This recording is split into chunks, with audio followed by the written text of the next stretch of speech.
Welcome to World 11 News Channel. We don't deserve Harrison Ford. As a national treasure responsible for two of the most iconic movie roles ever, he could easily rest on his laurels. But the 82-year-old is working at a feverish pace of late, finding new sandboxes to play in. His latest is the Marvel Cinematic Universe in Captain America: Brave New World. The film is ostensibly Sam Wilson's Anthony Mackie movie, his first big-screen moment to reclaim Cap's shield and persona for himself. But Ford, taking over for the late William Hurt as Thaddeus Ross, is the main attraction. From the first moment, it's clear this is a different Thaddeus Ross. Not in the obvious literal sense, but by virtue of the fact that the opening minutes of the film reintroduce us to the notion of his daughter, Betty Liv Tyler, and his deep desire to reconnect with her and right his wrongs. What a world we live in that in a movie full of super soldiers, celestial islands, and gamma rays, the most unbelievable part is a U.S. president with empathy, a sense of responsibility for his actions, and a capacity for change. As Ross takes office, he attempts to broker a treaty with multiple nations to share the precious resource of adamantium at the core of the celestial island, which Gemma Chan Cersei created in Eternals. Meanwhile, Cap and his new trusty sidekick, Joaquin Torres, Danny Ramirez, are chasing Sidewinder, Giancarlo Esposito, and a stolen vessel of adamantium. Sidewinder is a red herring, and frankly, a waste of Esposito's talent for portraying despicably complex villains. This is all a setup for an eventual assassination attempt on Ross' life, led by another former Captain America, Isaiah Bradley Carl Lumbly, under mind control. Sam attempts to define his version of Captain America while fighting to exonerate his friend, all while Samuel Stearns, Tim Blake Nelson, pulls the strings from the shadows, with the ultimate aim of revenge on Ross for broken promises. There's also Ross' security advisor, Ruth Batzer of Shira Haas, an ex-widow who quickly signs on to Sam and Joaquin's team. If this sounds a bit complicated, heavy on exposition, and jumbled, well, that's because it is. It's never a great sign when a screenplay has 5 credited writers, as Brave New World does.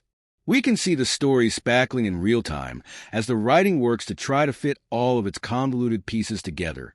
That sense of papier-mâché storytelling is only amplified by the return of Nelson and Tyler's characters from 2008's The Incredible Hulk, a film the MCU tends to quietly ignore. It's as if the team at Marvel put a bunch of plot points and characters in a hat, shook it around, and went with whatever they pulled out.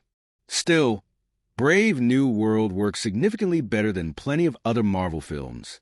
Director Julius Onah, The Cloverfield Paradox, infuses the proceedings with a fast-paced vitality that keeps the pacing brisk at an hour and 58 minutes. It's only 10 minutes longer than Marvel's shortest film, The Marvels. The action sequences are thrilling, if not revelatory, or approaching the franchise's high points. Captain America, The Winter Soldier, You'll Always Be Famous. But by and large, it's Ford who elevates the film. He brings an inherent gravitas with him.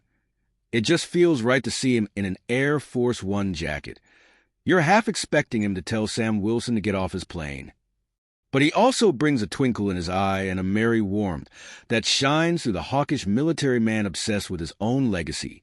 Ford acts the hell out of his scenes, particularly his quieter ones where he reflects on his mortality and reckons with the mistakes he's made along the way. With his characteristic self-deprecating, wry approach, he dismissed his work in the film as being an idiot for money at last summer's San Diego Comic-Con. Those comments majorly undersold his performance. Ford commands any scene he's in with a gruff stillness, but he also brings compassion to Ross, transforming him from a military shill to a character who's easy to root for.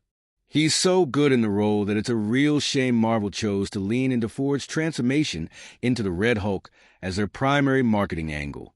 The crux of the film lies in Ross' attempts to control his frustrations and anger, and the potential monster waiting to break free from within him.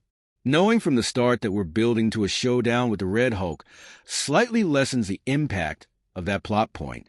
But it's a testament to Ford's intuitive, depth performance that the moment still feels shocking when it does finally come. And then we get the joy of seeing the riveting performance he gives predominantly through his expressive eyes as the transformed Red Hulk. At one point, another character, whose name we will not spoil, reassures Sam about the pressure of filling Steve Rogers' shoes, saying, "You're a human being. You do your best." Steve gave them something to believe in.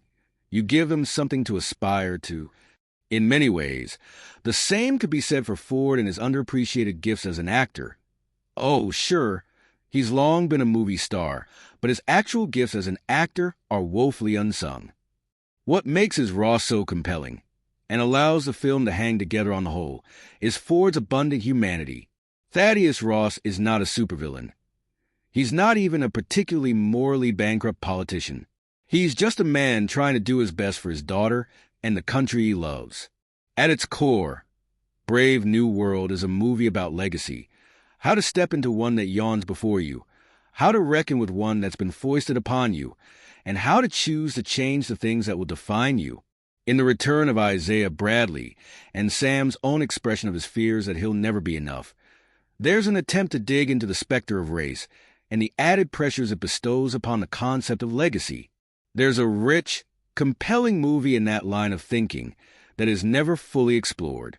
Amid the usual Marvel trappings of visual effects, explosions, and fight sequences, there are nuggets of a more profound cultural reflection.